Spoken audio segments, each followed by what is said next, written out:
Entonces, obviamente, no le toca solete. Bueno, Bien.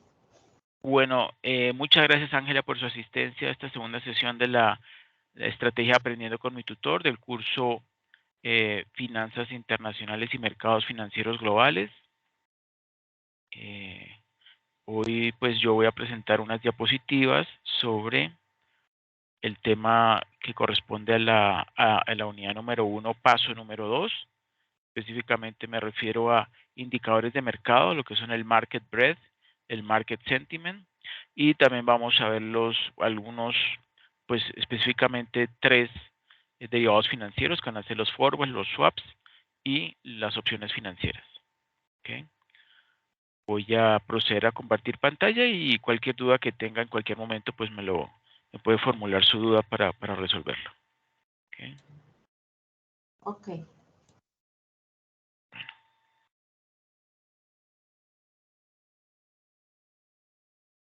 Obviamente esto va a quedar de todos modos grabado.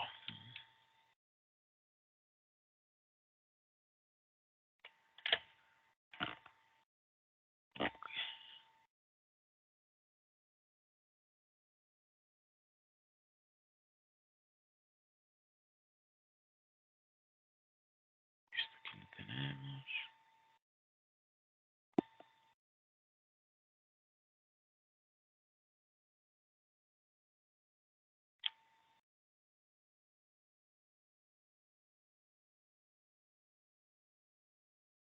Bueno, entonces, ¿qué son los market indicators o indicadores de mercado?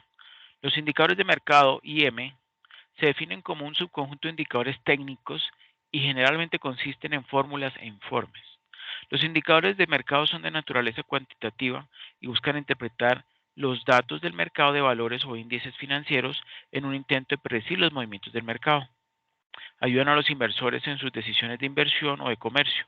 Algunos indicadores de mercado son la amplitud del mercado, lo vamos a ver con más detalle, el sentimiento del mercado, la disminución de la ventaja y los promedios móviles.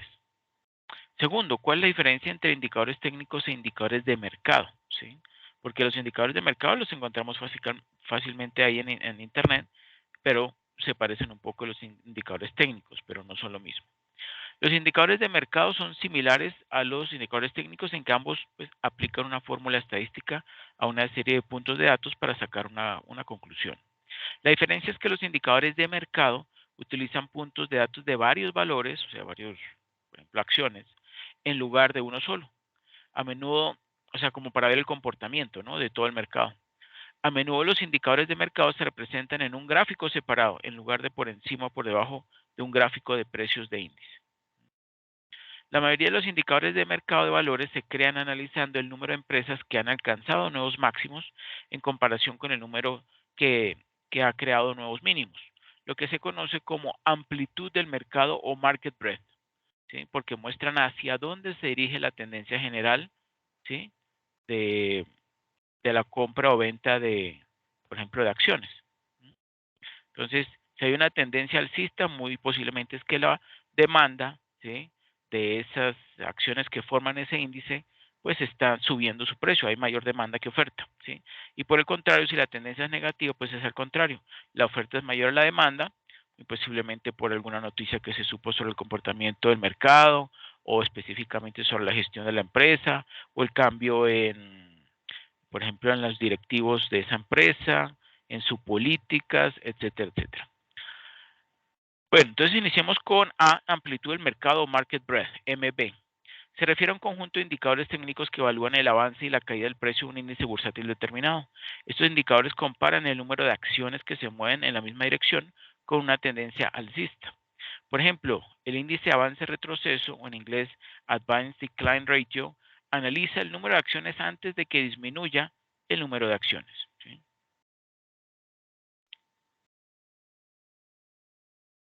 Bueno, la misma explicación en inglés, seguimos más abajito. El market breadth no es un indicador aislado. También puede incorporar otros indicadores técnicos como el volumen de intercambio, que es el número total de acciones que se negocian en un periodo de tiempo determinado. Cuando hay una tendencia alcista, por lo general ese volumen de intercambio, ¿sí?, de compra sobre todo, pues es bastante elevado, ¿cierto? Mm, incluso si hay una noticia que lleve a que el precio de una acción se vaya para el piso, pues ellos también con tal de vender esa acción antes de que el precio siga bajando, también va a tener un volumen elevado. Pero un volumen intermedio significa que como que la tendencia no está muy bien clara, ¿sí? Entonces el volumen no es muy elevado. Ya, sobre todo cuando viene una tendencia que se ha mantenido por mucho tiempo, por lo general llega a un punto en el que hay un cambio de tendencia, y ahí cuando empieza el cambio de tendencia, es por lo general muy bueno tomar decisiones de compra o de venta, ¿sí? Si es de compra, pues que uno cree que por ejemplo, si venía bajando, va a empezar a subir, ¿sí? Y bueno, nadie sabe exactamente hasta qué punto va a seguir subiendo, pero obviamente utilizando el chartismo podemos afirmar que en cierta forma se puede entender o interpretar cuál será el posible comportamiento, al menos a corto plazo, de, de esa tendencia, si se va a mantener, si se va a caer. También entonces habría que analizar las velas japonesas, ese tema también lo vamos a ver. Bueno, se considera el volumen porque se puede atribuir más importancia a un movimiento de precios si se produce para un valor que experimenta, o sea, un valor es una acción, que experimenta un alto volumen de negociación. Permite a los inversionistas predecir futuras reversiones de precios en los índices bursátiles. Reversiones es tal cual como su nombre lo dice, ¿no? Venía una acción subiendo, subiendo, subiendo, por decir algo, el jueves y el viernes, porque el lunes y el martes había bajado y puede revertirse al final otra vez al comienzo. Esos son patrones de comportamiento que se ven con mucha frecuencia. Obviamente dependen del comportamiento del mercado y también podemos decir del tipo de acción o de la empresa que representa esa acción. El market breadth puede ser indicador confiable, si no preciso, de un próximo aumento de precios en el índice. Del mismo modo, también puede proporcionar señales de alerta temprana para una futura caída de precios. Aunque los indicadores de market breadth, ¿sí?, de amplitud del mercado, son útiles, no siempre brindan una imagen precisa del mercado. No, precisión no. Son como ciertas nociones. A veces es posible que no puedan predecir cambios futuros en la dirección de los movimientos de precios, que también se conocen como reversiones de precios. Otras veces la amplitud del mercado puede significar una reversión demasiado pronta, ¿sí? Que pues es algo que puede suceder, aunque no es frecuente, ¿sí? Pero es como algo repentino.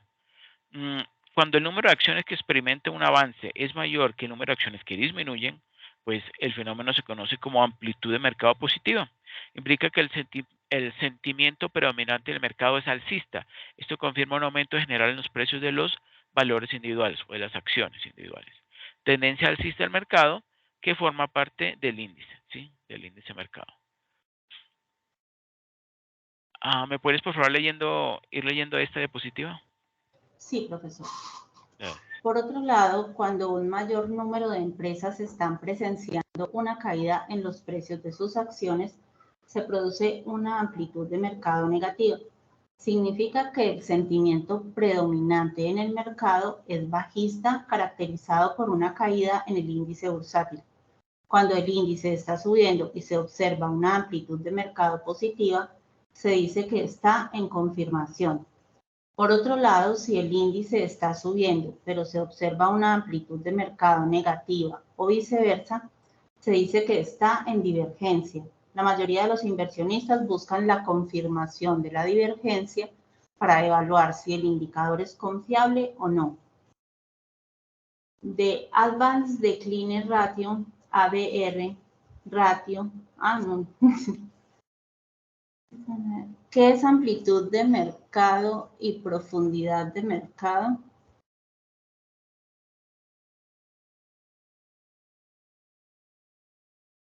Ahí va bien. Sí. Es que está como todo en inglés. Sí, intente leer la último parrafito. Market breadth studies the strength or weakness of moves in a major index. Market depth, on the other hand, is a market's ability to handle relatively large orders without significantly impacting the price of a security. Perfecto, muy bien. Es para irlos acostumbrando el inglés, ¿no? Porque hay muchísima información sobre los mercados de capitales y usted sabe que el mercado más desarrollado de capitales es el mercado americano y obviamente el idioma es el inglés. Entonces por eso pues quería que leyeran un poquito. ¿Sí entendiste lo que decía ese párrafo? No, profesor, no. No, pues ahí dice que la amplitud del mercado o market breadth estudia la fortaleza o la debilidad de los movimientos en un índice mayor, ¿sí? Y que, ¿cómo se dice? El market depth, que sería la profundidad del mercado, ¿sí? La profundidad del mercado, por otro lado, es la habilidad que tiene el mercado de manejar relativamente grandes órdenes, ¿sí? Órdenes pueden ser de compra o de venta, sin tener que significativamente impactar en el precio de esa acción o de ese título de valor. ¿Ok? Bien. Bueno. Aquí hay una muestra de los indicadores de amplitud de mercado disponibles, ¿sí? O digamos los más usados. Está, por ejemplo, el AB, índice de avance y disminución. Calcula un total acumulado de la diferencia entre el número de acciones que avanzan y disminuyen. Los comerciantes, bueno, los inversionistas, suelen buscar divergencias entre el indicador y un índice de mercado importante, como por ejemplo el Standard & Poor's 500. ¿Se acuerda qué es el Standard & Poor's 500? Lo he visto, un indicador. Es un indicador de las 500 empresas con mayor volumen y mayor valor de capitalización bursátil, ¿sí? O sea, las que más se transan y las que mayor volumen o cantidad en total, ¿no? De dinero manejan dentro de la Bolsa de Valores de Nueva York, el Standard & Poor's 500. Bueno, entonces, por ejemplo, si el Standard & Poor's 500 está subiendo y el índice de avance y disminución o advance decline está cayendo, o sea, hay una divergencia, ¿sí?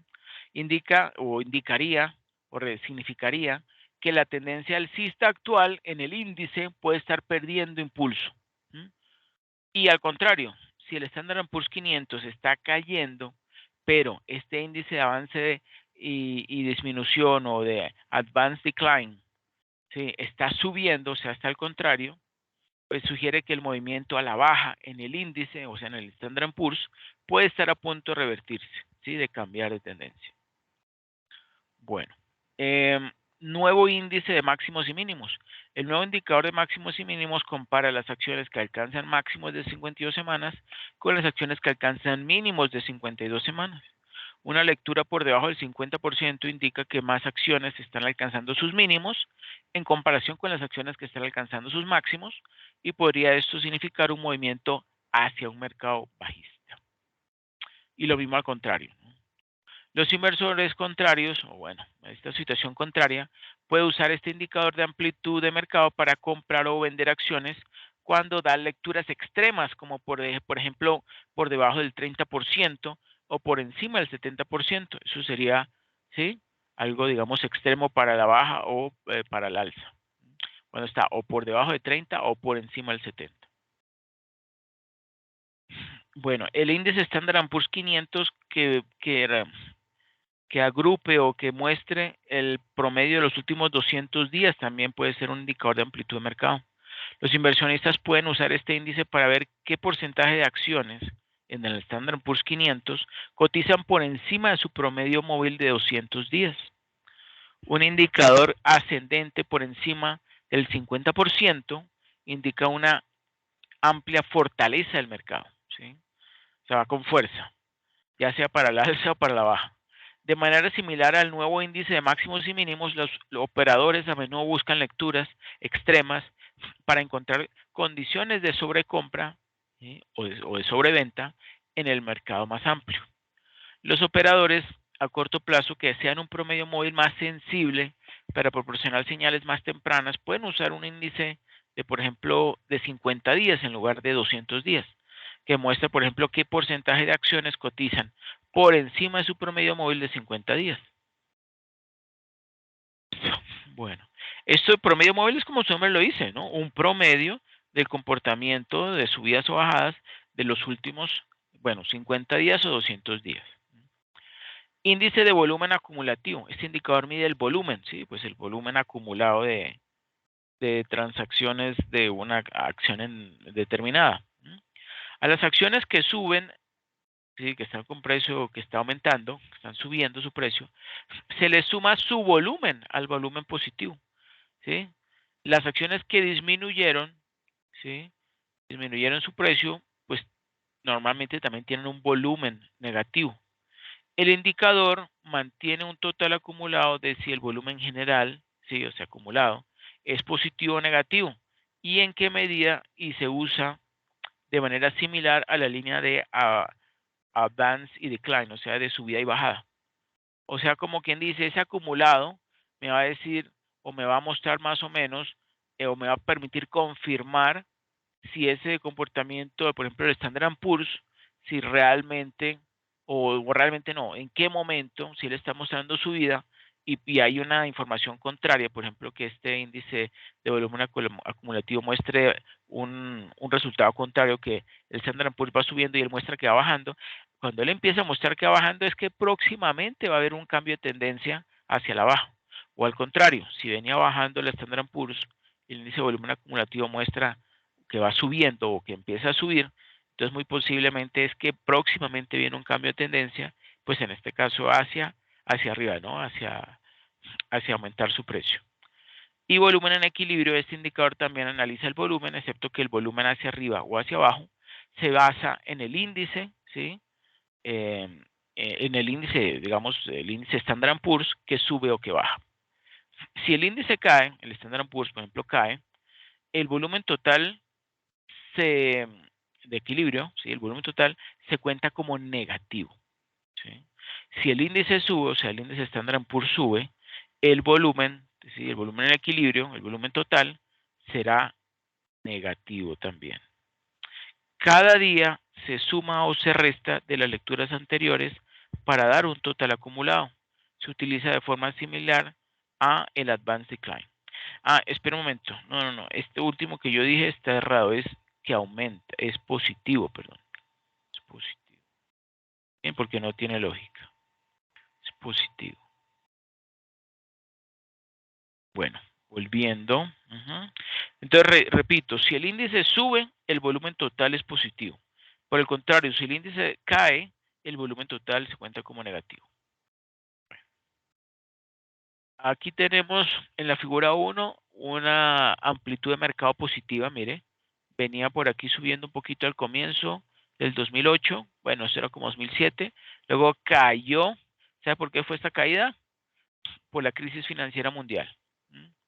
Pero bueno, luego empezó a crecer, bajar un poquito, bajar, subir.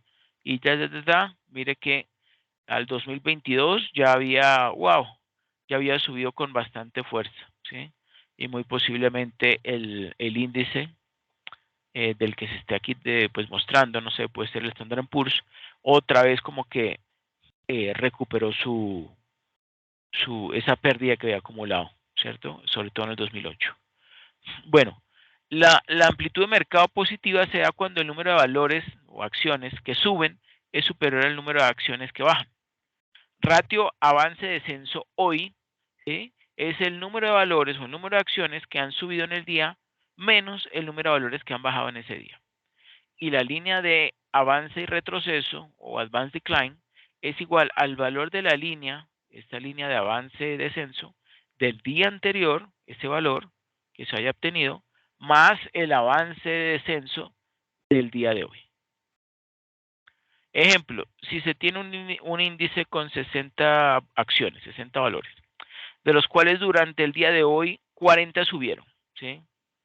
40 de 60 es el 66%. Que 15 bajaron, 15 de 60 es el 25%. Y 5 permanecieron constantes. Entonces, en ese caso, la línea AD de avance de retroceso o de avance caída, del día de ayer, podemos ver que fue de 400, ¿sí? Y si uno quiere calcular el valor de la línea de Advanced Decline, avance retroceso, para el día de hoy, pues suponiendo que ya tenemos que el de avance retroceso del día de ayer fue de 400, entonces, ¿qué hacemos? Pues ya dijimos que hoy hubo un descenso de 40, ¿no? Entonces, 40 que bajó hoy, menos 15, que dice aquí bien clarito que hubo 15 acciones que bajaron, ¿sí? O sea que el descenso hoy fue de 40 ayer menos 15, fue un neto de 25, ¿sí? Entonces yo puedo calcular cuál va a ser esa línea de avance o retroceso o bajada si a esos 400, que era el valor que tenía el día de ayer, le sumo, ¿sí? 40 menos 15 es un valor positivo, le sumo los 25 que bajó hoy, eso me va a dar 425. O sea que muy posiblemente mañana, ¿sí? Vaya a haber un cambio de tendencia hacia qué? Hacia el alza, ¿sí? Porque había bajado, ¿no? Había bajado. Bueno, figura número 2, línea de avance y descenso. Este es otro tipo de línea, ¿no? Da el mismo peso a todos los valores de un índice y se compara con el movimiento del índice, como se observa en la figura número 2. Aquí tenemos la línea de avance y descenso, ¿sí? Y mire que en color azul está cuando viene subiendo, viene con una tendencia alcista, luego llega un puntico en este número 4, ¿sí? Y luego vuelva nuevamente a subir. Este, digamos, es una especie como de diario, una gráfica de comportamiento diario de avance y descenso, ¿sí? Dependiendo obviamente de la cantidad de acciones, esto me está mostrando la cantidad de acciones, ¿sí? Que están aumentando su valor, ¿sí? Y digamos, durante durante un día, ¿sí? Durante un cálculo, ¿sí? Que normalmente los cálculos lo hacen diario, durante un día, y luego, digamos que había cambiado de tendencia hacia la baja, cerró por decir algo la sesión, y el siguiente día nuevamente, pues parece que el mercado ya venía con ganas o que tenía noticias positivas, y pues por ese motivo nuevamente subió, ¿sí? Subió esa tendencia, hubo un cambio de tendencia, que cerró en el día bajando, algo así similar a lo que está aquí en el ejemplo, y luego nuevamente empezó a subir. Y mire, como a 425, así como se está mostrando aquí en este cálculo que hicimos pues someramente. Bueno, tenemos una gráfica de divergencia alcista, sí, mire, que aquí uno dice, bueno, ¿y aquí qué va a pasar? Pareciera que venía, subía, bajaba, pero luego subió con fuerza, bajó un poquito, pero en términos generales siempre ha venido subiendo. Con esas, digamos, punticas, ¿sí? Que igualmente pues tienen tendencia alcista, aunque empiezan como a aplanarse un poco, ¿no? Empiezan a aplanarse por acá, luego baja un poquito, sube. Es algo muy, muy característico al interpretar las variaciones o la oferta y la demanda de las acciones que van a indicar obviamente el precio, ¿no? Que van a establecer el precio de la acción durante un día o unas semanas o unos meses. Bueno, y aquí tenemos al lado derecho una divergencia bajista en la gráfica de la línea de avance y retroceso o advance decline, ¿sí? Tenemos un índice, por decir algo, este es el Standard & Poor's, ¿sí? Y miren aquí en la raya roja cómo venía más o menos estable con unas subidas y bajadas no muy pronunciadas, pero llegó un momento, sobre todo acá, en que se desplomó, ¿sí? Se desplomaron, o sea que la oferta estuvo por encima de la demanda, ¿sí? ¿Y qué pasó entonces con esta línea de avance-descenso? Pues tenía un comportamiento algo similar, ¿sí? Pero mire que aquí ya venía con cierta tendencia bajista y aquí no. Entonces dice, mire, en algún momento, no le puedo decir exactamente cuándo, pero muy seguramente va a empezar a caer ese índice, supongamos el Standard & Poor's. Y mire, siguió confirmando que iba bajando, que iba a bajar, que iba a bajar, que iba a bajar, que iba a bajar. Y mire, en ambos instantes, ¡pam!, se cayó. Se cayó la tendencia y nuevamente vuelve y como que va a empezar a recuperarse. Eso también es algo bastante común.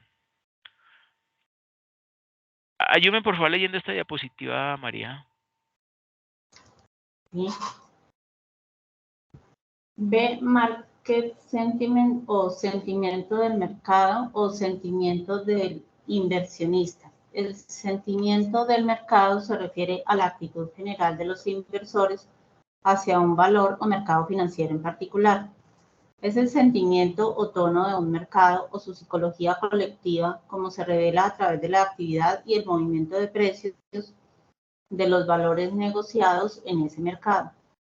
En términos generales, el aumento de los precios indica un sentimiento alcista del mercado, mientras que la caída de los precios indica un sentimiento bajista del mercado. La teoría del comportamiento de las finanzas de Kahneman y Tversky y la teoría del espíritu animal de Keynes muestran cómo el sentimiento impulsa la demanda y la oferta. Indicators such as the VIX High-Low Index, Bullish Percentage Index, and Moving Average are used to measure market sentiment. El sentimiento impulsa la demanda y la oferta, lo que a su vez conduce a los movimientos de precios. El sentimiento del mercado es alcista cuando los precios suben, mientras que es bajista cuando los precios bajan. Los inversionistas combinan indicadores de sentimiento del mercado con marcos comerciales u otras formas de análisis para refinar las señales de entrada y salida. La clave para obtener los máximos rendimientos es que un inversor mida el estado de ánimo correctamente y actúe en consecuencia con mayor rapidez. La teoría financiera del comportamiento. La teoría financiera del comportamiento establecida por Kahneman y Tversky demuestra varias formas de irracionalidad de los inversores con base psicológica. Cada vez hay más evidencia que sugiere que los inversores son limitadamente racionales y sus decisiones a menudo no se refieren a reglas fundamentales, sino que están guiadas por sus propias percepciones del mundo o las decisiones de otros inversores. Los sesgos cognitivos y emocionales de los inversores, como el exceso de confianza en su capacidad de predicción, el uso de la regla empírica en la asignación de inversiones,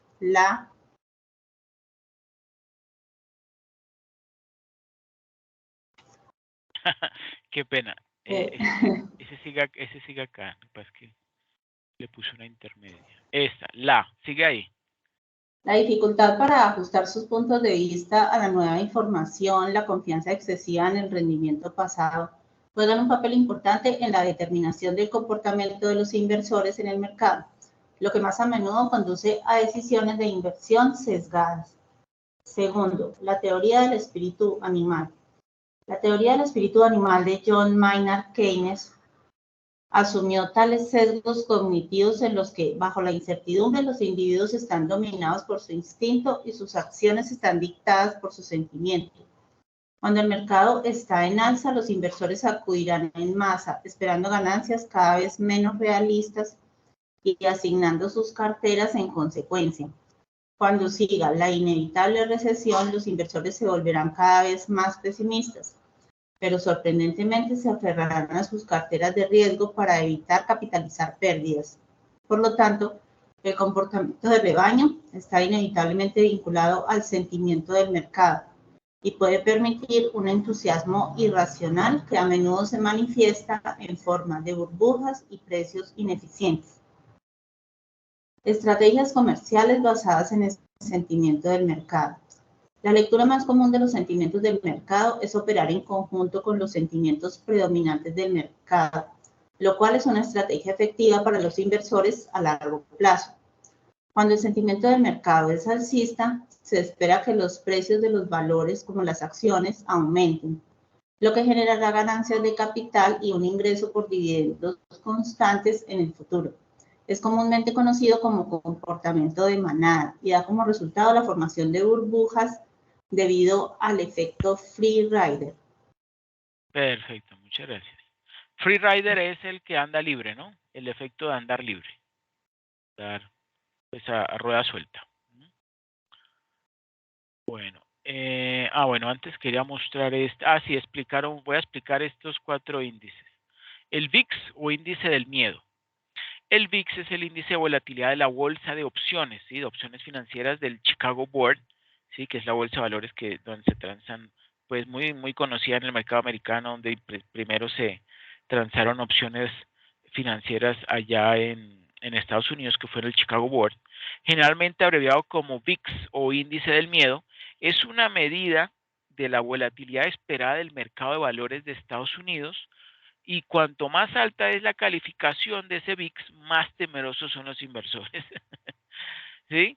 ¿Por qué? No sé si usted haya escuchado, pero dicen, y ahí sí hay evidencia, que dice que la lectura del comportamiento de las opciones financieras son, digamos, presagios de lo que va a suceder en un futuro, por lo regular de mediano a largo plazo, ¿sí?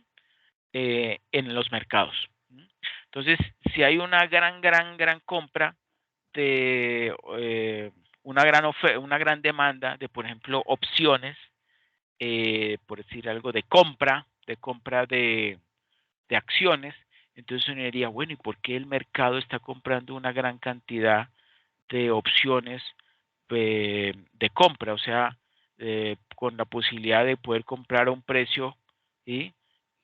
Obviamente establecido en el contrato, no sé, 1 mes, 2, 3 meses, ¿sí? Y que o sea, eso normalmente ocurre es porque el mercado supone que el precio de esa acción va a subir. Entonces va a tener una ganancia porque va a poder comprar un precio que está por debajo del mercado, ¿no? Y al contrario también puede suceder. También puede suceder que no compren, los inversionistas no compren opciones de compra, sino opciones de venta. ¿Sí? Entonces, por ejemplo, si ellos son los que tienen, muy seguramente ellos tienen esas acciones, pero no están seguros en qué momento van a empezar a caer y va a caer con fuerza, entonces lo mejor es comprar opciones de venta, ¿cierto? Con eso ellos tienen la opción, por eso se llaman opciones, de ejecutarla o no. ¿A cambio de qué? Pues tienen que pagar una suma de dinero por entrar en ese juego, en esa posibilidad de ejecutarlo o no, dependiendo de las condiciones del mercado. ¿Ok? Bueno, ahí adelantamos un poquito sobre las opciones. Eh, entonces, repito, cuanto más alta es la calificación de ese índice VIX, más temerosos son los inversores. ¿Sí? Mide cuánto podría fluctuar uno de los índices bursátiles más importantes del mundo, como por ejemplo el Standard Poor's 500, durante los próximos 30 días. Los profesionales del mercado se refieren a estas fluctuaciones como volatilidad implícita.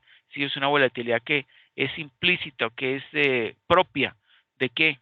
Del comportamiento de la empresa que corresponde a esa acción. Esto se debe a que el VIX realiza un seguimiento del mercado de opciones, ¿sí? Un mercado en el que los operadores hacen apuestas, ¿sí? Sobre el rendimiento futuro de los índices del mercado, como el Standard Poor's 500. ¿Sí? Por eso es que yo decía que es una especie como de presagio, de indicador sobre lo que se presagia que va a ocurrir en el mercado, ¿sí? O sea, en el índice, por ejemplo, Standard Poor's 500. Segundo, índice alto, bajo o índice high-low en inglés, o index más bien, high-low. Es una comparación de la cantidad de acciones que conforman máximos de 52 semanas. Recuerde que en términos financieros y también bancarios, en Estados Unidos 52 semanas equivalen a un año, ¿no? Entonces es una comparación de la cantidad de acciones que conforman máximos de 52 semanas en comparación con la cantidad de acciones que alcanzan mínimos de 52 semanas. Cuando el índice es alto, o sea, ese índice alto-bajo, pues es alto, se considera que es un indicador de sentimiento alcista del mercado. Y cuando ese índice es bajito, es que es el contrario, ¿no? Habrá un sentimiento bajista del mercado. O sea que los precios van a caer en esa cartera de las 500 acciones más transadas y de mayor volumen del mercado americano. El indicador máximo mínimo se aplica a índices bursátiles, no solamente la Standard & Poor's, sino por ejemplo también el New York Stock Exchange Composite. Que si se acuerda, en ese NICE Composite es un índice que representa las acciones que conforman el NICE, que son en su gran mayoría empresas de tecnología. ¿Sí? Ahí encontramos a Apple, encontramos a Google, encontramos a IBM, encontramos bueno, a MSI, bueno, y todas las otras empresas de tecnología, los que hacen procesadores, Intel, ¿sí? Todos ellos. Tercero, índice de porcentaje alcista, BPI. El índice de porcentaje alcista mide el número total de acciones en un índice determinado que muestra patrones alcistas durante un periodo de tiempo determinado. Si el BPI es alto, o sea, ese índice de porcentaje alcista es alto, o sea, alrededor de un 80% o más, significa que el sentimiento del mercado es optimista. Pero si ese índice está en el 20% o menos, eso significará que el sentimiento del mercado es negativo. Y promedios móviles, el promedio móvil simple, ¿sí? Un promedio simple aritmético, proporciona el movimiento general del precio de un valor o índice bursátil dado durante un periodo de tiempo particular o específico. Un promedio móvil simple de 50 o 200 días es un indicador común, ¿sí? Muy utilizado para ver cómo es ese sentimiento del mercado, ¿sí? Para ver si en los últimos 50 o 200 días si ha mostrado un comportamiento alcista o bajista. Obviamente yo voy mirando ese promedio cada día y voy viendo si efectivamente continúa por ejemplo, con tendencia alcista o si empieza a mostrar una caída. Entonces ahí es que yo debo mirar a ver en qué momento empieza a caer, ¿sí? Para, por ejemplo, vender, ¿sí? Si tenía acciones para venderlas ya, antes de que sigan bajando. Y luego, obviamente, esperar un tiempito a que, como todo lo que baja y todo lo que sube baja, también al contrario ocurre, al menos en el sector financiero. Cuando baja, también va a llegar un momento en que empieza nuevamente a subir. Lo que uno nunca sabe es exactamente en qué momento. Pero que va a ocurrir, va a ocurrir. Bueno. Derivados financieros. ¿Me ayudas por favor leyendo derivados financieros? Derivados financieros. Un derivado financiero es un contrato que pacta la compra o venta de un activo a un precio determinado en una fecha futura.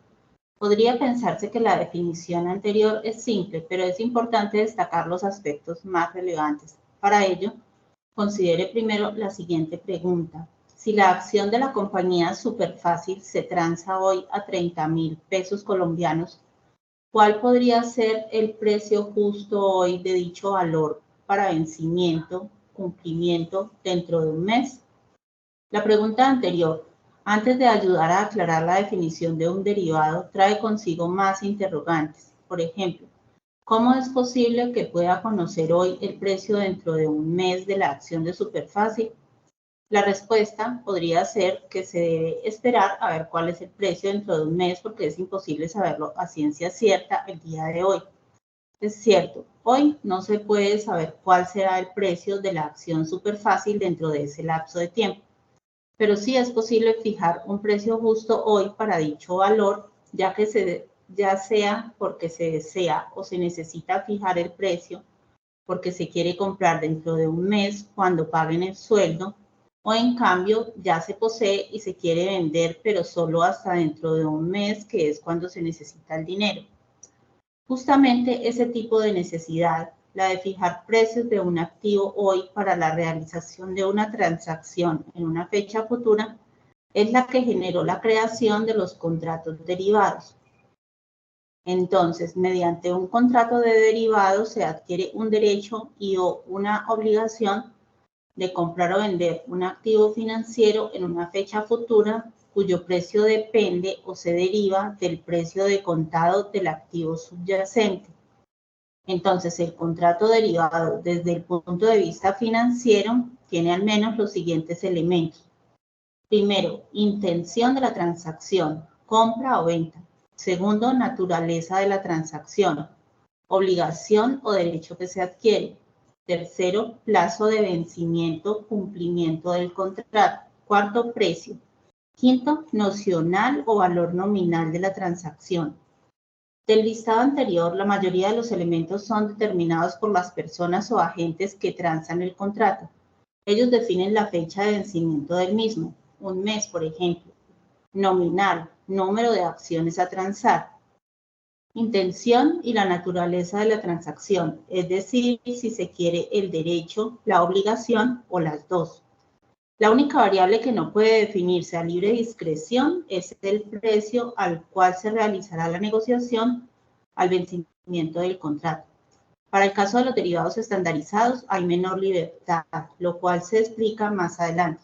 Ese precio futuro es precisamente lo que se denomina como la valoración de contratos derivados, cuyo objetivo es determinar cuál es el valor justo del activo subyacente en la fecha futura. Ok, excelente. Entonces recuerde que un derivado financiero, ¿sí?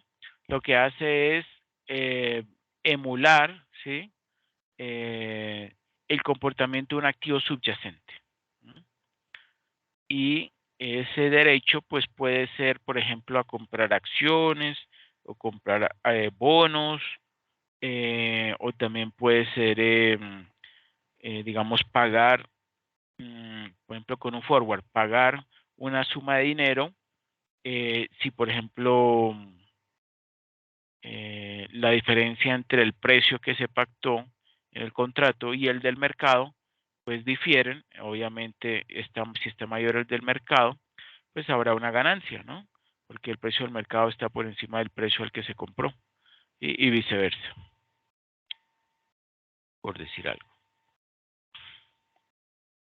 El mercado de derivados se encarga entonces de la transferencia eficiente de los riesgos a los que están expuestos los diferentes agentes del mercado. Los agentes que participan en el mercado de derivados se clasifican según necesidades en estos tres. Primero, coberturista. Es el agente que busca transferir a un tercero los riesgos financieros que le afectan con el fin de eliminar su exposición a determinado riesgo. Los exportadores son un caso típico de estos agentes. Ellos buscan pactar o asegurarse desde hoy el precio de la tasa de cambio a la cual podrán vender los dólares que recibirán producto de sus ventas en un momento futuro. Los coberturistas pueden utilizar los instrumentos derivados para cubrir exposiciones generadas debido a riesgos financieros a causa de su objeto social, pero que asumir este tipo de riesgo no hace parte del objetivo de su negocio. Los derivados para este tipo de agentes sirven para cubrir sus tres estados financieros básicos, o sea, el flujo de caja, ya sea que lo utilice para exportaciones o que reciba plata por importaciones o porque saque dinero para pagos de la deuda. También puede servir en el estado de resultados para medir o, sí, o digamos, establecer cuáles van a ser los ingresos, los costos, la depreciación, el pago de intereses. Y en el balance general o estado de situación financiera, pues determinar cuál es el valor en inversiones y en deuda. Segundo, creadores de mercado. Su función es crear liquidez en el mercado comprando y vendiendo contratos derivados con el fin de generar una utilidad o realizar intermediación en los precios, aprovechando la volatilidad existente entre los mercados financieros, posibles valorizaciones o depreciaciones en los precios. Los creadores de mercado buscan recibir una remuneración que corresponde al margen de intercambio que existe entre las posturas de compra y venta, o sea, el bid-ask spread o bid-offer spread. ¿Cierto? Que usted ve que aparece en una pantalla el precio bid o el precio ask, ¿cierto? Bid, el precio al que lo ofrecen, ¿sí? Y ask, el precio al cual lo venden. De un determinado activo en un determinado momento. Usualmente este tipo de agentes busca movimientos en los precios tomando posiciones y generando unos inventarios de riesgo sobre los cuales se intenta generar beneficios. Ejemplo, esperan movimientos alcistas y entonces toman posiciones largas de compra. Y el tercer necesidad sería como de arbitrador, ¿sí? Se encarga de eliminar las distorsiones que puedan existir en los precios de los derivados. Esas diferencias se presentan cuando el precio justo de un derivado difiere del precio del mercado del mismo. En este caso, este tipo de agente busca vender el más caro y comprar el más barato con el fin de obtener una utilidad sin asumir ningún riesgo. Eso lo es característico de un arbitrador. Al igual que en otros mercados financieros, el de derivados es posible clasificarlo de acuerdo con el lugar en donde se negocian. Eso diferenciará la negociación del producto. Los derivados se negocian en dos tipos de mercados. Los mercados organizados o estandarizados, ¿sí? Como por ejemplo las bolsas de valores, o también puede ser en mercados mostrador, ¿sí? No podemos decir que son desorganizados, pero la única gran diferencia es que no hay organismos de control que velen o que aseguren el cumplimiento de cada una de las partes, ¿sí? Esa es una deficiencia, un inconveniente de los mercados no organizados. Y obviamente se caracteriza este tipo de mercados porque las partes son las que trazan directamente unas con otras. Entonces, por ejemplo, hay una necesidad de cubrir un riesgo, entonces si no lo consigue en el mercado estandarizado, por no sé el motivo que sea, puede ir entonces y solicitar una oferta, un cubrimiento de ese riesgo, ¿sí? A, eso también existen plataformas, ¿no? Plataformas donde ellos muestran con lujo de detalle cuáles son los productos que ellos tienen, pues, o que pueden armar, porque también se pueden armar sintéticos, que son derivados hechos a la medida de las necesidades, obviamente en contraprestación del pago de una suma de dinero, ¿sí? Y con eso se evitan el tener que asumir ese riesgo. Obviamente ese valor que se va a cobrar pues va a ser menor, ¿no? O obviamente mucho menor del riesgo que estaría asumiendo. Bueno, ¿me ayudas por favor leyendo esta diapositiva? En el mercado OTC, las partes del contrato definen todas las características de los derivados, fecha de vencimiento, nominal de la operación y si se utilizan garantías o no para respaldar el contrato. En cambio, la negociación a través de una bolsa de valores implica que los contratos derivados son estandarizados. Las fechas de vencimiento y nominales son estándares y no hay posibilidad de cambiarlos para incrementar la liquidez de los productos. Adicionalmente, en los derivados estandarizados, la contraparte de la operación siempre es la misma, una cámara de riesgo. Lo anterior hace que la cámara siempre exija garantías al inicio de la operación con el fin de mitigar cualquier riesgo de incumplimiento por parte del que cerró la operación originalmente. Derivados básicos: forwards, futuros y swaps. Existen tres tipos de derivados básicos, comúnmente conocidos como derivados plain vanilla, que se distinguen entre sí por su perfil de pagos, es decir, por la manera en que se determinan sus flujos futuros. Los forwards y futuros tienen un perfil de pagos con un único flujo de caja que se da al vencimiento. Los swaps, permuta futura de flujos financieros, tienen varios flujos de caja a lo largo de la vida del contrato. Las opciones para las que el flujo de caja solo ocurre si se cumple una condición determinada. Los forwards y futuros son contratos que dan el derecho y la obligación de comprar o vender un activo financiero subyacente en una fecha determinada por un precio establecido. Este tipo de contratos se caracteriza por tener un único flujo de caja futuro, lo que los hace particularmente útiles para cubrir flujos de caja específicos. Por ejemplo, un forward de compra de 100 acciones de la empresa Superfácil a un mes a un precio de 3.000 pesos colombianos puede verse gráficamente de la siguiente manera. El comprador del forward adquiere el derecho a comprar 100 acciones en contraprestación de la obligación de pagar por ellas 3.000 pesos colombianos. 100 acciones por 30 pesos colombianos dentro de un mes. Perfecto, sencillo, ¿cierto? Sí, profesor. Bueno, entonces, y también está el del forward. Mire que también hoy, o digamos es similar a la anterior gráfica hoy, ¿sí? Y en este caso, pues sería, digamos, lo único es la flechita, lo contrario sería la flechita, ¿sí? O digamos el valor, más bien el valor sería la diferencia, porque cuando baja son los 100 acciones, ¿sí?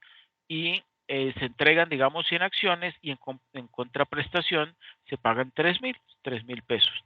Y el lapso de tiempo, digamos que es la longitud de esta línea azul, pues es un mes, ¿sí? Esa sería pues una forma esquemática de ver este flujo, ese forward. El vendedor del forward adquiere el derecho a vender 100 acciones en contraprestación, ¿sí?, de la obligación de recibir por ellas 3.000, ¿sí? ¿Cuándo? Dentro de un mes. ¿Y dónde salen esos 3.000? Ah, pues 30 cada una por 100 acciones, pues me da 3.000. Es importante destacar que al inicio del forward o futuro no se intercambian flujos o primas, que solo ocurre al vencimiento del mismo. Adicionalmente, el derecho y la obligación del contrato no se verán modificados por las fluctuaciones del mercado del activo subyacente, ¿sí? Por eso es que precisamente se firma, porque el precio que se establece allí, ese es el que se cumple, ¿sí? Ahora bien, puede producir ganancias o pérdidas dependiendo del comportamiento que tenga ese subyacente en el futuro, ¿no? Y por lo general, cuando son estos forwards, la parte, digamos, lo que se paga no es el monto total, ¿sí?, que se estableció en el contrato, sino la diferencia entre el precio de mercado y el precio establecido entre el contrato, ¿sí? O sea, las diferencias es lo que normalmente se intercambia, ¿sí?, entre las partes. Por eso no es tan, digamos, tan elevado, ¿no? Porque es las diferencias lo que se paga.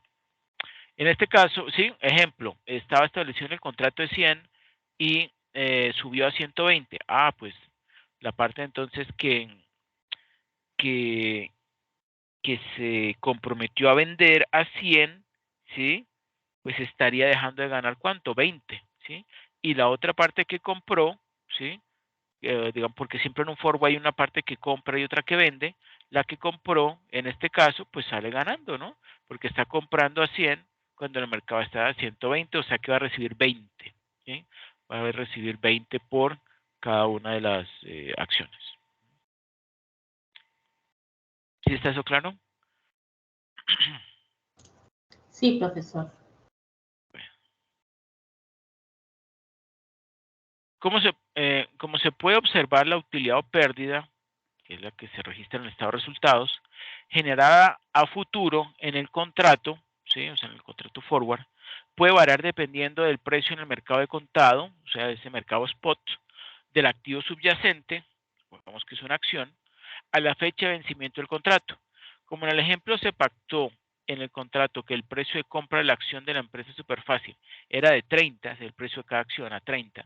Si suponemos que al vencimiento el precio de la acción se encuentra no en 30 sino en 40 en el mercado de contado, ¿sí? O sea, en el mercado, quiere decir que la utilidad, ¿sí?, o pérdida, en este caso es utilidad, de la operación de compra fue de 10 pesos por cada acción, ya que se compró el activo 10 pesos por debajo del precio del mercado. Esa dinámica tiene una implicación adicional. Existe el riesgo de incumplimiento por parte de la contraparte de la operación, es decir, que la contraparte que tiene el estado de resultados negativo, ¿sí?, porque va a tener una pérdida, en la fecha de vencimiento no honre la operación, lo que causaría que la otra parte se vea obligada a recurrir al mercado de contado a realizar la operación que fue pactada originalmente en el derivado incumplido. En el ejemplo anterior, en caso de materializarse o de efectuarse o realizarse ese riesgo de incumplimiento, que no es lo general, no, además tiene unas cámaras de compensación que lo evitan, ahí lo estoy diciendo, el agente que inicialmente estaba ganando 10 perdería ese mismo monto, dado que ya no puede comprar a 30, sino que lo debe ser a 40. O sea, como quien dice, si se incumple ese contrato, hay pérdida para esa parte que confiaban que podía comprar a 30 cuando, pues, si incumple la otra parte le tocaría comprar esa 40, ¿sí? El riesgo descrito anteriormente dio origen a la creación de las cámaras de compensación o clearing house, ¿sí? En Colombia se denomina cámara de riesgo central de contraparte. Es una cámara de compensación o clearing house. ¿Y qué hace? Eliminar el riesgo bilateral de incumplimiento, estableciéndose la primera diferencia entre los forwards y los futuros, ¿sí? Mm, ojo con lo siguiente, los forwards pues se asemejan a los futuros en que hay dos partes que intervienen, una que compra, una que vende, se establece un precio de liquidación, ¿sí? Normalmente se nota con la letra K, ¿sí? Y pues ese precio se compara contra el precio de mercado, ¿sí? De obviamente ese subyacente que se haya que se haya considerado. Subyacentes pueden tomarse muchas cosas, tangibles o no. Puede ser el comportamiento del índice Standard & Poor's. Puede ser commodities como por ejemplo cargas de café, barriles de petróleo, guacales de frutas, harina de trigo, naranjas, bolsas de naranja, etcétera, etcétera, ¿sí? Pero también pueden ser cosas virtuales como el comportamiento de un índice, la tasa de cambio, peso dólar, por decir algo, ¿sí? Entonces, pues todo eso puede tomarse como subyacente, ya sea en un forward o en un futuro. Ahorita más adelante voy a explicar que la gran diferencia entre el forward y el futuro es que el forward se establece o digamos se liquida o se paga solamente una vez. ¿Cuándo? Al vencimiento del contrato. En cambio, en el futuro hay que hacer lo que se llama el mark to market o la liquidación todos los días, ¿sí? O todos los días establecidos dentro de ese contrato de futuros hasta llegar a la fecha final. Y ese mark to market o esa, digamos, esa valorización a precios del mercado implica la entrega de una suma de dinero por parte del comprador o del vendedor que esté perjudicado, que tenga posibilidades de salirse del contrato, ¿sí? Ahorita vamos a ver un ejemplo, pero esa es la gran diferencia entre forwards y futuros. Entonces, veamos unas diferencias que tienen que ver con, por ejemplo, el mercado, el tipo de mercado, el valor nominal, la fecha de vencimiento, el tipo de riesgo de contraparte y el margen inicial. Para el caso de los forwards, ¿en qué mercados se transan? En los OTC. ¿Por qué? Porque como dije anteriormente, por lo general se hacen a la medida, se crean a la medida. Ahora uno dirá, bueno, pero ¿y esas empresas, esos bancos, porque son normalmente empresas y bancos, los que crean sintéticamente esos forwards, lo hacen gratis o podrían ellos asumir algún riesgo? ¿Sí? La respuesta es que ellos se cubren, ¿sí? Ellos entonces, si por un lado ofrecen un producto forward, ¿sí? Por el otro lado están cubriendo ese riesgo con la operación contraria, ¿sí? ¿Para qué? Pues para evitar que pierdan plata. Eso es algo muy, muy utilizado, sobre todo cuando una de las partes ofrece, ¿sí? Ya sea un forward o comprar, por ejemplo, casi siempre es comprar, pero también podría ser vender, ¿sí? Derecho a comprar o derecho a vender, lo que dije anteriormente, pueden ser commodities, pueden ser variaciones en la tasa de cambio, variaciones en el comportamiento, en el valor o en el resultado de un índice, no sé, el Standard & Poor's, el MSCI Colcap, etcétera, etcétera. ¿Sí? Y también son muy utilizados para hacer para especular. ¿Sí? También un gran porcentaje de estas operaciones de forward son con la intención de ganar más plata. Pero pues obviamente si no le sale bien y si no se cubre, ¿sí? Que no, entonces va a ser, muy seguramente va a terminar perdiendo. Bueno, entonces decía, el mercado en el que se trazan los forwards es OTC, mientras que los futuros se hacen en mercados organizados, es decir, en las bolsas de valores. Valor nominal, ¿quién lo establece el valor nominal? Como vimos que los forwards están hechos a la medida, pues es la demanda, ¿sí? Lo que quiera el mercado y se lo provee un banco o se lo provee una ¿cómo es? Una compañía de corretaje o una compañía de estos traders, ¿sí? O de brokers, también podrían ofrecer ese servicio. Y también hay unas plataformas en línea para solicitar y para recibir a cambio ese tipo de instrumentos, ¿sí? Estos instrumentos no digo que son ilegales, no, son legales. La única diferencia es que no están supervisados directamente por una cámara, por ejemplo, una cámara de contraparte. La fecha de vencimiento también se establece, no es algo definido como por ejemplo en la bolsa de valores, o sea, vemos aquí que en los futuros sí está estandarizado, ¿sí? Mientras que en los forwards no está estandarizado, depende de lo que quiere el cliente. El riesgo de contraparte, pues existe riesgo de contraparte en los forwards, en cambio en los futuros no. ¿Por qué? Porque ese riesgo de contraparte lo va a asumir ¿quién? la cámara, en Colombia, pues la cámara de riesgo central de contraparte, o en términos, pues para el resto del mundo sería una cámara de compensación o clearing house. Y el margen inicial, no hay que poner ningún margen inicial para entrar en el caso de los forwards, pero en el caso de los futuros sí. Siempre piden una suma de dinero que obviamente luego se devuelve, claro está, pero se pide como una especie de, como de reserva. Solamente cuando empieza la actividad. Para entrar en el contrato no se necesita pagar nada, por eso dice que son de suma cero. Para entrar en los contratos, al menos forwards y futuros, no hay que pagar nada. En las opciones financieras sí, pero en los forwards y futuros nada. Lo que pasa es que como hay un riesgo de que una de las partes incumpla, entonces la Cámara de Compensación le dice a la parte que está asumiendo el riesgo, mire, yo voy a recibir una plata de parte de la otra, ¿sí? La contraparte que podría tener cierto interés por incumplir el contrato o irse, ¿sí? Entonces yo le voy a cobrar a esa otra parte una especie de seguro, ¿sí? ¿Para qué? Para evitar de que incumpla el contrato, ¿sí? Y sin embargo, si llegara a incumplir el contrato, no solamente pierde ese monto de dinero que dejó como de colchón, de base, ¿sí? Sino que además va a perder una gran credibilidad a futuro cuando necesite, por ejemplo, ya sea ofrecer forwards o futuros, bueno, en este caso futuros, y eso obviamente va a dañar su imagen a nivel pues nacional e internacional. O sea, como quien dice, no es bueno incumplirle a las cámaras centrales de riesgo de contraparte o clearing houses. Pero puede suceder, puede suceder.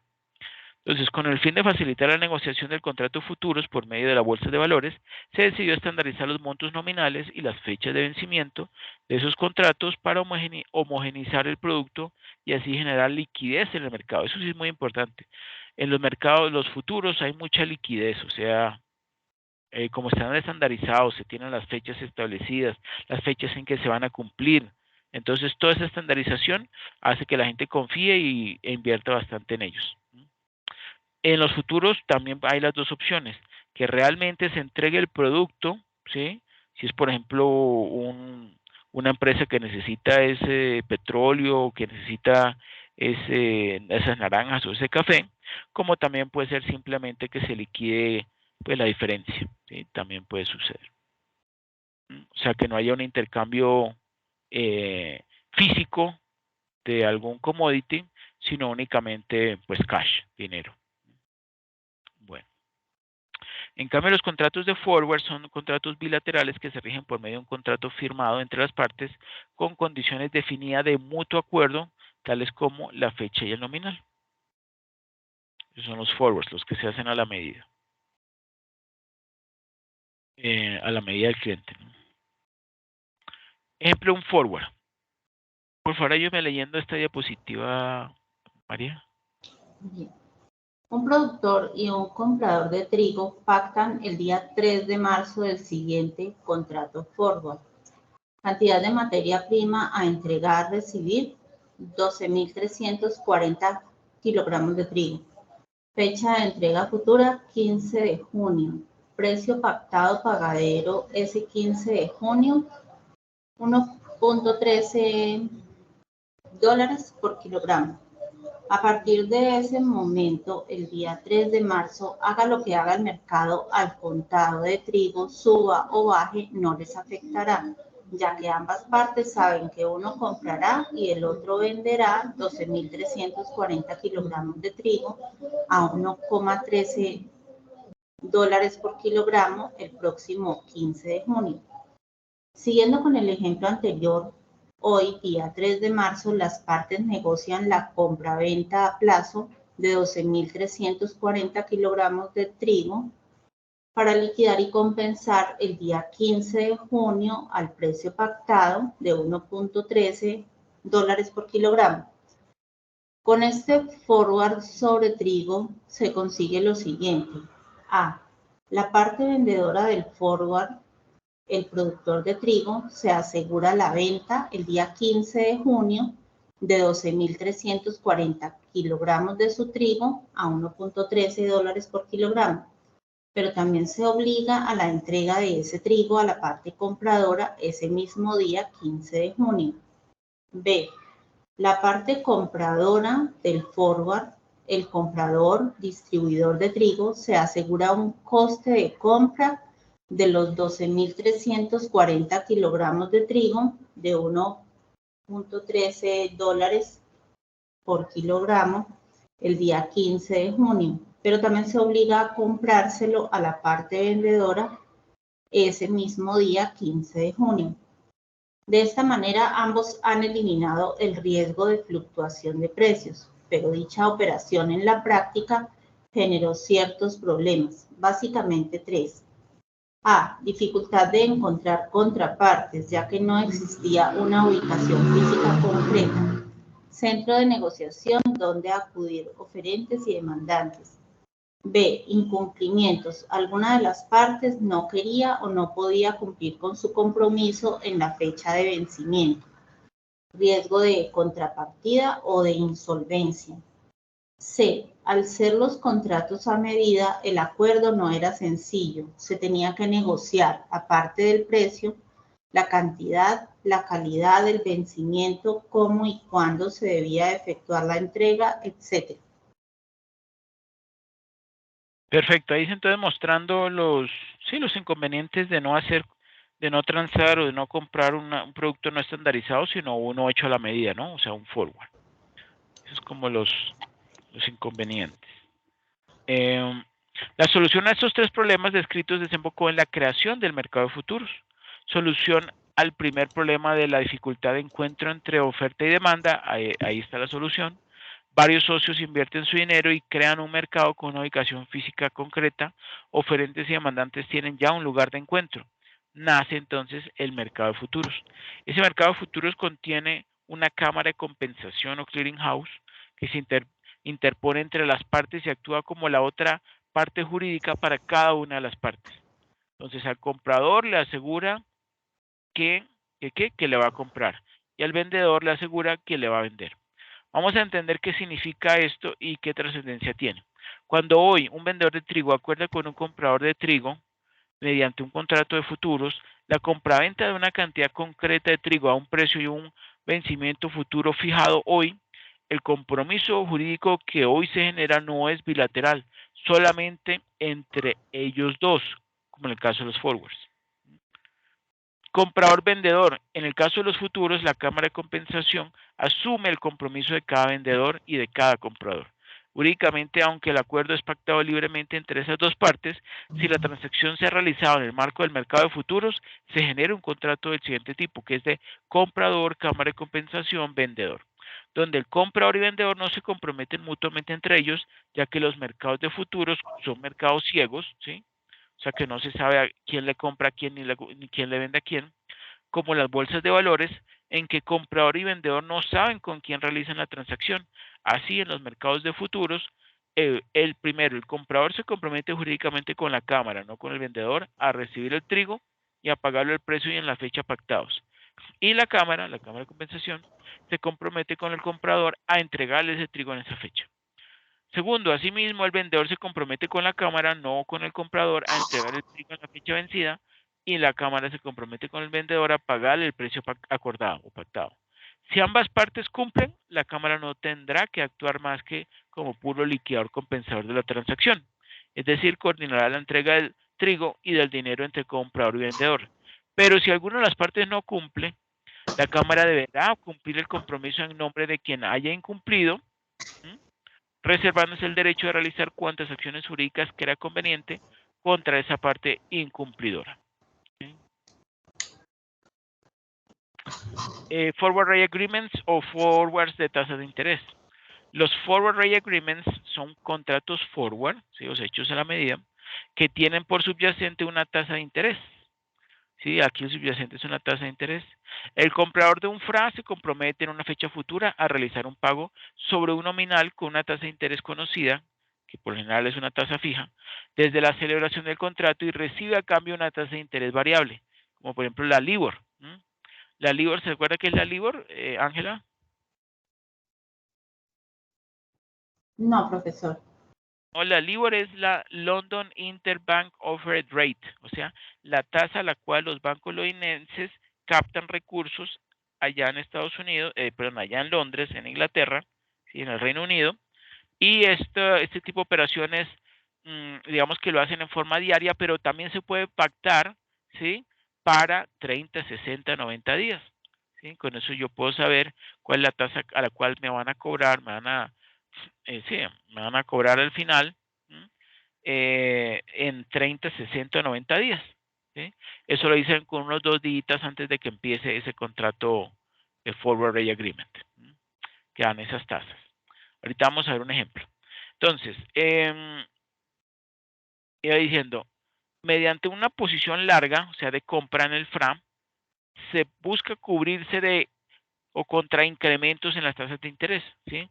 Una posición larga de compra. Por el contrario, el vendedor del FRA, que sería la posición corta, el que lo vende, recibirá una tasa de interés FRA, que es fija, y entregará una tasa variable, como puede ser la LIBOR. En una posición corta, ¿sí? O un periodo de tiempo corto, en FRA se busca cubrirse de caídas en las tasas de interés. Eso es normalmente el riesgo que se está queriendo evitar, ¿no? Bueno, un FRA se liquida en cierto número de meses y la tasa subyacente es de referencia para un número de meses. Así, por ejemplo, un FRA 6 por 9 se refiere a un FRA, ¿sí? Que se liquida en 6 meses y que tiene por subyacente una tasa de referencia de 3 meses. Entonces, el valor nuevo, o sea, 9, ese verde que está en 9, hace referencia al tiempo al vencimiento. Vemos entonces aquí estas 3 fechas dentro de este segmento negro, que son fecha de contratación, fecha de liquidación y fecha de vencimiento. En la gráfica anterior se ilustran las fechas de referencia de un FRA. La fecha de liquidación, esta que tenemos acá, perdón, T sub 1, fecha de liquidación, es el plazo en días que existe desde la celebración del contrato hasta la fecha de liquidación, este periodo de tiempo. Ese es el T1 o T sub 1. O fecha en la que la tasa de interés de la cual se quiere cubrirse se empieza a causar. Y la fecha de vencimiento 2, o sea, este T sub 2, es el plazo, o bueno, esta distancia más bien, de aquí a acá, es el plazo en días entre la fecha en que se celebró el FRA y la fecha de vencimiento. Se celebró o liquidó. O cuando las contrapartes deben entregarse los respectivos flujos, ¿sí? También. En el momento de la celebración del FRA, la tasa FRA, que hace que el contrato sea justo, se obtiene por el cálculo de la tasa implícita de acuerdo con la siguiente expresión. Y lo vemos allí. Es simplemente, ¿se acuerda de fractar o de fractación en economía? Ángela. Sí, profesor. Es prácticamente lo mismo, solamente que aquí le ponemos el factor tiempo, pero es 1 más una tasa de interés dividido entre una más otra tasa de interés, ¿sí? Y obviamente como se sumó 1 para poder hacer los cálculos, ¿sí? También luego se le puede restar 1, se convierte en una tasa de interés implícita y luego se multiplica por la proporción de tiempo a la que haya transcurrido, ¿no? Entonces, por ejemplo, vemos allí, en general, las tasas futuras implícitas se pueden hallar de una manera rápida. Bueno, esto es una forma de calcular una tasa implícita que es, obviamente, está implícita entre dos tasas ya dadas, ¿sí? Que sería FT menos 1 dividido entre FT, ¿sí? Y esa variación menos 1 para yo tener o poder calcular, tú sabes, como en el análisis horizontal, así uno podía calcular el valor de la variación, donde f de t es el factor de descuento asociado al periodo t. Bueno, que me acabo de dar cuenta aquí que hay un errorcito. Es ft, el actual, menos el anterior. Menos 1. Me he dado cuenta. Bueno. Entonces, donde dft es el factor de descuento asociado al periodo t, donde RT sub 2 es la tasa cero cupón asociada al plazo T2 y RT1, ese que está acá, que está en el denominador, es la tasa cero cupón asociada al plazo T1. ¿Sí? O sea que esta T sub 2, podríamos decir que es la tasa cero cupón, ¿sí? Dentro del plazo T2, que es el plazo más largo, ¿no? El T2 es de acá a acá.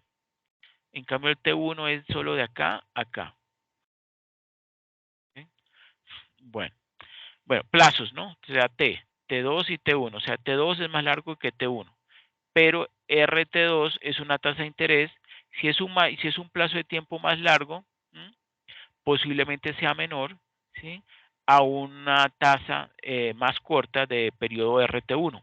Podría ser, ahora no significa que siempre sea así, pero por lo general una tasa de interés a más largo plazo es un poco más pequeña o no tan elevada como la de corto plazo, ¿sí? Pero eso es que en esos créditos que uno pide de emergencia a corto plazo, la tasa de interés es altísima, ¿sí? ¿Por qué? Porque no hubo un análisis de parte del banco de cuál era el riesgo que estaba asumiendo, simplemente dice, bueno, el riesgo máximo que yo asumo es tanto, por tanto la tasa que le voy a cobrar, pues es la más alta. Esa es la razón, ¿ok? Bueno, ejemplo 1. Suponga que un cliente quiere contratar un FRA, Forward Rate Agreement, o Forward de tasa de interés 3 por 9, de venta, ¿sí? Con un monto nominal, ¿sí? De $1.000.000. Se considera en consecuencia la tasa LIBOR, ¿sí? A 6 meses. Aunque, o digamos la tasa que se cobra no por pedir prestado euros o libras esterlinas, sino en este caso es dólares, US. Por eso se llama tasa US LIBOR, ¿sí? Porque es la tasa que le cobrarían a una entidad, ¿sí? Por prestarle a 6 meses, ¿sí? Dólares. Eso sería la interpretación de US LIBOR 6M. ¿Y por qué tiene ese LIBOR? Porque es lo que cobrarían los bancos ingleses, ¿sí? London Interbank Offered Rate. Es decir, en la fecha de celebración del FRA, ¿eh? Celebración, hay 3 fechas, ¿no? Una es celebración, ¿sí? O contratación, otra es liquidación y otra es vencimiento. Entonces, es decir, en la fecha de celebración del FRA, el plazo a la fecha de liquidación, ahí sí liquidación, es de 3 meses, 3 meses en 10 son 90 días, y el plazo al vencimiento sí son de 9 meses, o sea, 270 días. Si en la celebración, eh,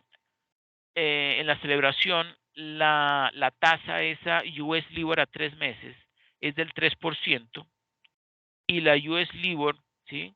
Durante 9 meses, porque eso también está ahí pactado y eso lo muestran en carteleras, es del 2,98%. Luego, si yo quiero calcular la tasa FRA justa o más apropiada, pues voy a calcular ¿cuál? La implícita, con la que se debería pactar el contrato y en este caso, obviamente la implícita está entre ambos, dentro de ambas tasas que serían como los extremos, ¿sí? El 3%, que es la que cobran los bancos ingleses a un plazo de 3 meses, ¿sí? Por prestar dólares, que en este caso es el 3%, y la US LIBOR a 9 meses vendría siendo, pues, como su nombre lo dice, la tasa a la cual los bancos o banqueros londinenses sí, otorgan créditos en dólares por 9 meses, ¿sí? Por un periodo de 9 meses, es del 2,98%. O sea, entre el 3% y 2,98% va a estar la tasa implícita FRA, ¿sí? Que yo quiero, que es de 30, ¿qué? Que es de 90 días, ¿no? Entonces aplico tal cual esta fórmula. Uno más, este RT2 es 2,98% porque es el extremo más largo. Eso multiplico por el segmento T2 que es más largo, que sería 270 sobre 360, dividido entre uno más, el comiencito, el lado, digamos, ¿cómo decirlo así? El placito de tiempos en el que empezó a contar, ¿sí?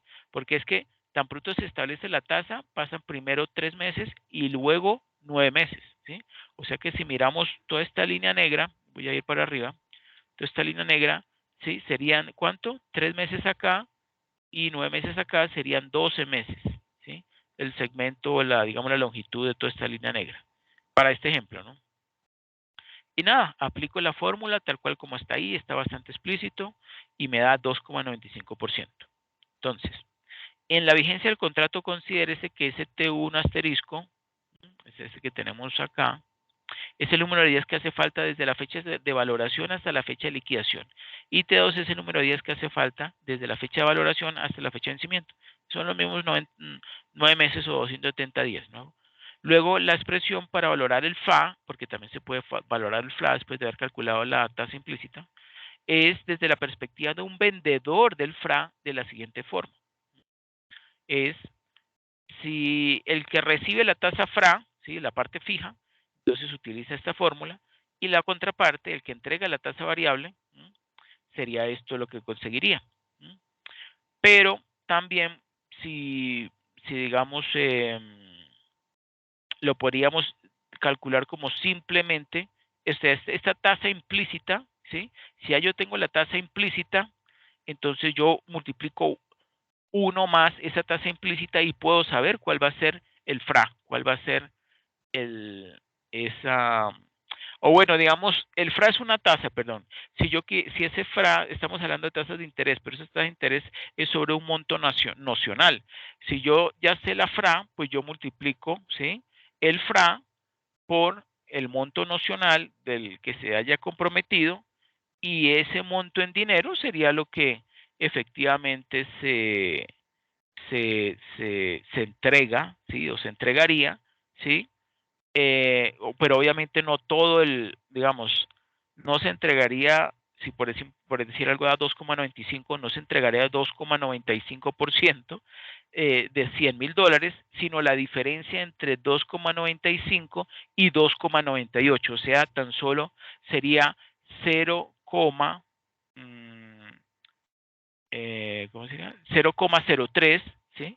0,03% de $100,000. ¿Por qué? Porque se entrega la diferencia, ¿sí? La diferencia. Ahora bien, por lo general se entrega la diferencia entre ambos montos, ¿sí? Lo establecido en el contrato y lo efectivamente, y la tasa que realmente está en el mercado. Como ya se sabe que está implícita da 2,95, ¿sí? 2,95, habría que no, ahí me confundí un momentico, qué pena. En este caso, el 2,95 es la implícita entre 3 y 2,98, ¿sí? Pero entonces yo tendría que comparar en el momento ya de finalización de esos 9 meses, ¿sí? O sea, digamos, finalizados esos 9 meses, entonces yo voy a comparar esa tasa implícita que yo obtuve, que en este caso es 2,95, y lo comparo con la tasa spot, ¿sí? Que es la tasa a la cual los bancos londinenses están prestando, ¿sí? En ese momento, que es en el momento spot, es que el momento spot es en el momento, digamos, actual, pero actual en este caso sería al finalizar los 9 meses, ¿sí? Entonces yo comparo esas dos tasas y la diferencia entre ambas tasas es lo que multiplicado por el valor nocional es lo que se entregaría, ¿sí? Lo que entregaría dependiendo obviamente de si por ejemplo la tasa estuvo por encima, por ejemplo si subió supongamos a 3,2, entonces la parte y el contrato establecía que iba a ser a 2,95, ¿sí? Entonces, ¿cuál sale ahí ganando? Pues la parte que pudo establecer esa tasa en 2,95, ¿sí? Entonces él va a recibir la diferencia entre 3,2 y 2,95 multiplicado por el valor nocional, eso es lo que él gana, y la otra parte tiene que entregarle esa diferencia. ¿Sí? Entonces, lo que gana uno, lo pierde el otro. O lo que pierde uno, lo gana el otro. ¿Ok? Eso es lo que sucede en el FRA. En la opción financiera, no realmente no se asume ningún riesgo, solamente se paga previamente una suma de dinero para poder entrar en contrato. Si las condiciones del mercado están a favor mío, lo mejor es ejecutar, ¿sí? El contrato de opción. Pero si las condiciones del mercado están en contra mía, pues simplemente no ejecuto y no pasa nada, no hay ningún tipo de sanción, porque precisamente por eso se llama opción financiera. ¿Ok? Bien, profesor. Ok, aquí tenemos otro ejemplo, manteniendo el ejemplo del FRA, bueno, el S3 por 9, supongan que si han transcurrido 60 días después de la celebración del contrato y faltan 30 para la fecha de liquidación y 210 para el vencimiento, pues las tasas cero cupón respectivas serían, eso nos los da, 2,85% y 2,78%, por tanto la implícita va a estar entre esos dos, o sea, en este caso dio 2,76%, y el valor del FRA, ¿sí? O sea, el derecho menos la obligación, es, en términos monetarios, $926,11, que ¿cómo lo calculé? Ah, pues simplemente aplicando esta fórmula que está allí. Y eso da 926,11. Obviamente suponiendo que el nocional o nominal era 1 millón, ¿sí? 1 millón de dólares. 926 de 1 millón es poquito, ¿sí? Poquito, la verdad. Bueno. Uy, madre, yo creo que el tiempo ya se nos fue, ¿no? Sí, se nos fue. Bueno, pero igual esta explicación está buena. Yo igual te comparto esta diapositiva. Está la explicación de los swaps o permutas, que son simplemente, esto lo usan mucho los bancos, es intercambio de una tasa fija por una tasa variable. Por ejemplo, el banco A se comprometió a pagar, por ejemplo, dio un crédito, ¿sí? Otorgó un préstamo, no, perdón, pidió un préstamo, el banco A pidió un préstamo y tiene que pagar una tasa fija, ¿sí? Mira, dice ahí, contra A paga tasa fija. Entonces él tiene que pagar una tasa fija y el B, la contraparte B, le pasó todo lo contrario. Él dijo, no, más bien yo me voy a comprometer a pagar, por decir algo, pongamos que una tasa variable como la DTF, ¿sí? La DTF si fuera el mercado colombiano. Entonces hay riesgo en ambas partes, ¿sí? Hay riesgo en ambas partes. Podríamos decir más bien que el riesgo más alto lo tiene la parte variable, ¿sí? Pero esa parte variable podría tanto ganar más que la parte fija como también menos. Mejor dicho, el del riesgo es el que recibe el que tiene que pagar la tasa variable. Entonces, para eso se pueden hacer un intercambio, ¿sí? De flujos. Uno paga, uno que está comprometido a tasa fija, entonces llega y dice, bueno, listo, yo entonces me comprometo a pagar una tasa fija durante un periodo de tiempo y casi siempre esos son años, esos son por ejemplo durante los próximos 3 años que ellos hacen acuerdos los bancos, yo entonces me comprometo a pagar una tasa fija sobre los flujos o sobre las deudas, perdón, que yo haya obtenido, ¿sí? Y usted va a pagar, digamos, bueno, y usted que se comprometió, perdón, a pagar tasa variable, ¿sí? Entonces vamos a los dos como a salir ganando, ¿sí? Porque ambas partes van a cubrirse por el otro lado con la operación contraria, ¿sí? Y lo único que se van digamos, a entregar a intercambiar va a ser esas diferencias en tasa. Esas diferencias en tasa es lo que se van realmente a intercambiar, ¿sí? Que obviamente los swaps o permutas no son opciones financieras, o sea que una de las dos partes va a ganar y esa parte y lo que gana uno, el otro lo pierde, ¿sí? Eso sucede con los forwards y con las permutas y con los futuros. Lo único que no tiene eso es la opción financiera, porque él es el único que al final tiene la opción de ejecutarlo o no, dependiendo de las condiciones del mercado. En cambio, estos contratos sí se cumplen o se cumplen. Bueno, y como dije anteriormente, casi siempre lo establecen bancos, pero pues también lo pueden establecer bancos con empresas multinacionales por lo general, o entre multinacionales, también se pueden dar este tipo de swaps o permutas. Bueno, también luego hay un ejemplo que también está bien explicadito, una esquematización del ejemplo y las conclusiones. Ayúdame por favor leyendo las conclusiones, Ángela María. El mercado de futuros se caracteriza por ser un mercado de propiedad privada con una ubicación física o electrónica concreta, disponer de una cámara de compensación o clearing house que se interpone entre las partes contratantes al objeto de subrogarse en las obligaciones contractuales de las partes negociantes, siendo vendedora para el comprador y compradora para el vendedor, y que da contrapartida y garantía del buen fin de la operación. Ser los contratos, los futuros estándares, misma cantidad, misma calidad, misma fecha de vencimiento y mismas condiciones de entrega. Ser un mercado organizado, supervisado por las autoridades reguladoras correspondientes. La Cámara de Compensación gestiona el riesgo que asume el mercado de futuros mediante un mecanismo de garantías que exige a compradores y vendedores y que consta de una garantía inicial requerida al abrir una posición que se reintegra al cerrarse dicha posición.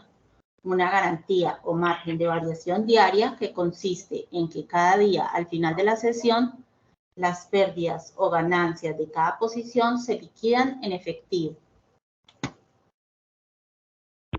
Perfecto, muchas gracias. Bueno, eso sería todo. Muchísimas gracias, Ángela, por su asistencia. De todos modos, vamos a hacer unos ejercicios seguramente más adelante. Y en cuanto al desarrollo de la plantilla, pues vaya simplemente colocando los valores que dice allí y me puede ir subiendo al foro pues su avance, ¿sí? Esa plantilla la verdad no es nada difícil, es ir colocando los numeritos, él hace los cálculos y luego usted me interpreta qué rendimiento se obtiene, por ejemplo, con respecto a ese planteamiento del ejercicio, si es mejor la opción 1 o la opción 2, ¿sí? Ahí Bien, mismo usted se va a dar cuenta, ¿ok? Vale, muchas gracias. Bueno, con muchísimo gusto, Ángela María. Ah, qué bien que José Luis también se unió.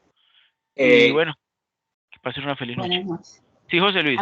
Qué pena que me conecté muy tarde, es que no alcancé a conectarme. Igual está grabada la clase, ¿cierto? Siempre está grabado, sí. Listo, no, yo la veo y bueno, me pondré en eso ahorita. Ok, perfecto. Que pasen una feliz noche Listo. y nos vemos Muchas la otra gracias. semana. Gracias. Hasta luego. Hasta luego. Mucho gusto. Hasta luego.